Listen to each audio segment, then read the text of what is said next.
सात संगत जी, प्यार से कहिए धनंकार जी। सात संगत शुक्राना।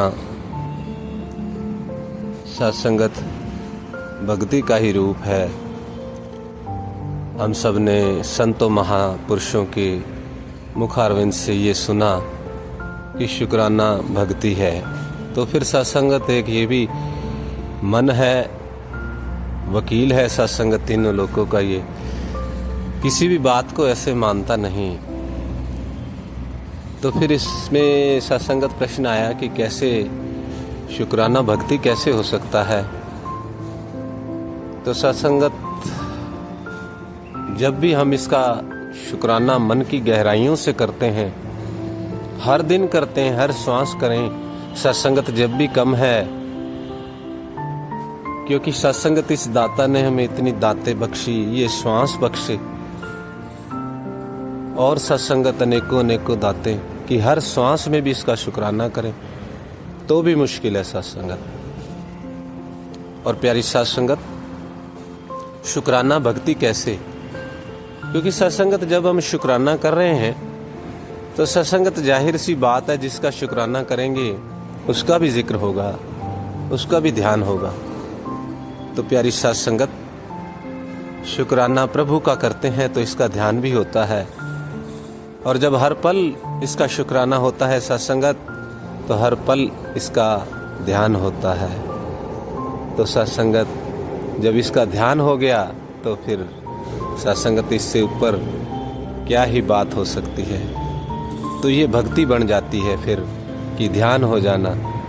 जब भगत और भगवान ध्यान में भी एक दूसरे के सामने हो जाते हैं कि सच्चे पातशाह आपका शुक्राना। तो सत्संगत ऐसी ही बात के अक्सर वो महात्माओं में जिक्र भी हो रहा था कि प्रभु से मिलना है तो फिर हमने शुक्राने वाली लाइन में लगना है, थैंक यू वाली लाइन में लगना है। क्योंकि शिकायतों वाली लाइन तो सत्संगत बड़ी लंबी है, उसमें तो बहुत सारी लोग खड़े हुए हैं शिकायतों के लिए कि मेरे पास ये कमी है, मेरे पास वो कमी है, मेरे पास ये नहीं है, मेरे पास वो नहीं है। लेकिन थैंक यू वाली देखें तो वो लाइन बड़ी छोटी है, क्योंकि बहुत कम लोग ही ब्रह्म ज्ञान से अवगत होकर के शुक्राने के लेवल तक पहुंचते हैं, शुक्राने वाले भावों में पहुंचते हैं सत्संगत जी। ऐसे ही सत्संगत एक छोटी सी बात के मोहम्मद साहब हमारे प्रभु से मिलने जा रहे थे तो रास्ते में दो व्यक्ति मिले। पहला व्यक्ति मिला उनको, उन्होंने बोला कि प्रभु की बड़ी कृपा है, बड़ा शुक्राना है, बड़ा शुक्राना है। उन्होंने मुझे इतना दिया है कि आप कहाँ जा रहे हैं, उनसे पूछा तो उन्होंने बोला कि प्रभु से मिलने। तो बोले कि आप उनको बोलना कि मेरे पास अब धन बहुत हो गया, अब सुख बहुत हो गए, अब आप इनको रोक दीजिए। उन्होंने कहा ठीक है। वो जब आगे चलते हैं तो आगे फिर एक भिखारी मिलता है जिसकी तन के ऊपर एक लंगोटी है। वो पूछता है आप कहाँ जा रहे हैं, तो उन्होंने बताया कि प्रभु से मिलने। तो फिर उन्होंने बोला कि आप ऐसा कीजिए, ये जा रहे हैं तो मेरा एक संदेश भी पहुंचा देना कि आपने सबको सब कुछ दिया है, क्या मेरे लिए यही लंगोटी थी? दिन भर में रोटी के लायक भी कुछ पैसे नहीं मिलते तो गुजर कैसे होगी? तो उन्होंने कहा ठीक है। मोहम्मद साहब आगे चल दिए और जब प्रभु के पास पहुंचे तो उन्होंने जा करके सत्संगत वहाँ पर वो जिक्र भी किया कि मैं आ रहा था तो दो व्यक्ति मिले और पहला व्यक्ति कहने लगा कि ऐसे मेरे पास बहुत कुछ है, आप रोक दीजिए इसको।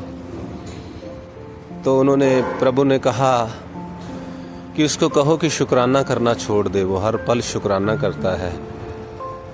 और फिर दूसरे का जिक्र किया तो उन्होंने बोला कि जी वो ऐसी शिकायत कर रहा है कि मेरे पास तो ये भी नहीं है, वो भी नहीं है, कैसे गुजारा होगा?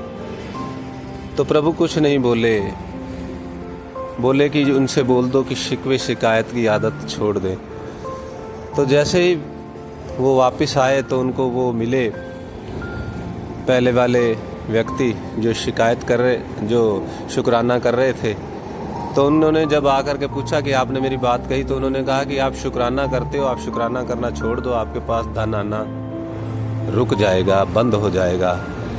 तो जब उनको बोला तो उन्होंने कहा मैं शुक्राना तो नहीं छोड़ सकता कभी भी। तो उन्होंने कहा ठीक है फिर आगे पहुँचे तो आगे वही व्यक्ति फिर शिकायतें वाला, उन्होंने कहा आपने बात कही, उन्होंने कहा प्रभु ने बोला है कि आप शिकायतें छोड़ दो। उन्होंने कहा मैं शिकायतें कैसे छोड़ दूँ, कुछ भी नहीं है। तो इतना कहते ही उनके तन के ऊपर जो वो लंगोटी थी वो भी उड़ गई।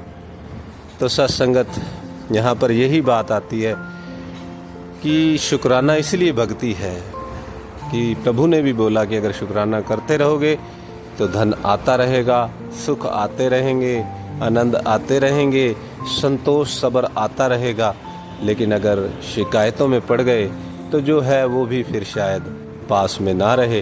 तो इसलिए ये जहाँ पर प्रभु के ध्यान की बात भी बनती है, ये शुक्राना इसलिए भक्ति का रूप। और शुक्राना अगर हम करते रहेंगे सत्संग, तो सारा संसार अनेकों रूपों में भक्ति कर रहा है। कोई मंत्र जाप और भी बहुत सारी मुश्किल अवस्थाओं से गुजरता हुआ शरीर को कष्ट दे रहा है, लेकिन हमारे सत्संगत प्यारे सतगुरु बड़े दयालु कृपालु केवल एक ही संदेश दिया, बड़ा आसान सा, बड़ा सरल सी भक्ति हमें दी कि हर पल मन से शुक्राना करते रहो। आपके जीवन में कोई कमी नहीं आएगी, चाहे वो तन की है, मन की है, धन की है, कोई भी, हर पल का शुक्राना। और आपकी भक्ति भी होती रहेगी, प्रभु का ध्यान भी होता रहेगा। सत्संगत कितना दयालु है ये सतगुरु कि कैसे इतना आसान, कैसे उन्होंने वो रास्ता बताया सत्संगत। तो आओ सत्संगत मिलके हम सभी मन की गहराइयों से इस सच्चे पातशाह का हर पल शुक्राना कर रहे थे। सत्संगत के गीत भी अक्सर वो हम सुनते हैं कि शुक्र किए जा तू मालिक का, शुक्राना ही भक्ति है, गिले शिकवे जुमा पर ना लाना ही भक्ति है। प्यार से कहिए धन निरंकार जी।